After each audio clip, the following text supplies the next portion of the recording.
प्रणाम दोस्तों, रउरा सबके हमारा चैनल में स्वागत बा।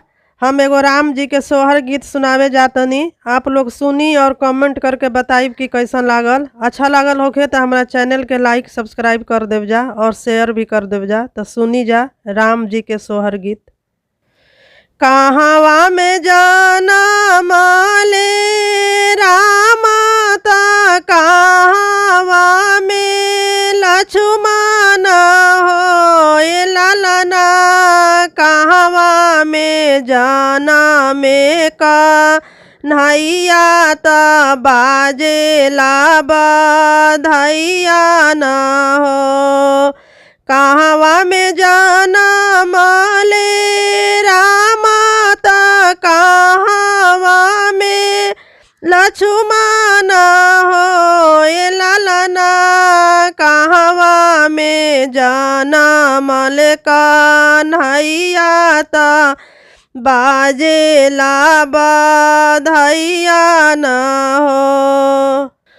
अयोध्या में जाना माले रामाया, अयोध्या में लक्ष्मण हो ललना, गोकुल में जाना मल कन्हैया ता बाजेला बधैया नु हो। अयोध्या में जाना माले रामाया, अयोध्या में लक्ष्मण हो ललना, गोकुल में जाना मल कन्हैया ता बाजेला बधैया न हो। के कराज जाना माले रामाता, के करा से लक्ष्मण हो ललना, के करा से जाना मल कन्हैया ता बाजेला बधैया न हो। के करा से जाना माले रामाता, के करा से लक्ष्मण हो ललना, के करा से जाना मल कन्हैया ता बाजेला बधैया न हो।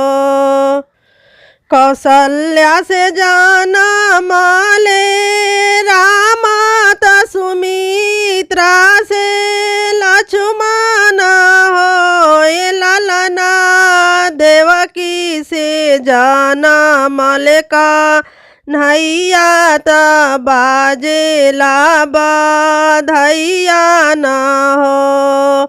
कौशल्या से जाना माले रामाता, सुमित्रा से लक्ष्मण हो ललना, देवकी से जाना मल कन्हैया ता बाजेला बधैया न हो। केकरा लागी जाना माले रामाता, केकरा लागी लक्ष्मण हो ललना, केकरा लागी जाना मल कन्हैया ता बाजेला बधैया न हो। केकरा लागी जाना माले रामाता, केकरा लागी लक्ष्मण हो ललना, केकरा लागी जाना मल कन्हैया ता बाजेला बधैया न हो। रावण लागी जाना माले रामाता, मेघा लागी लक्ष्मण हो ललना, कंस लागी जाना मल कन्हैया ता बाजेला बधैया न हो। रावण लागी जाना माले रामा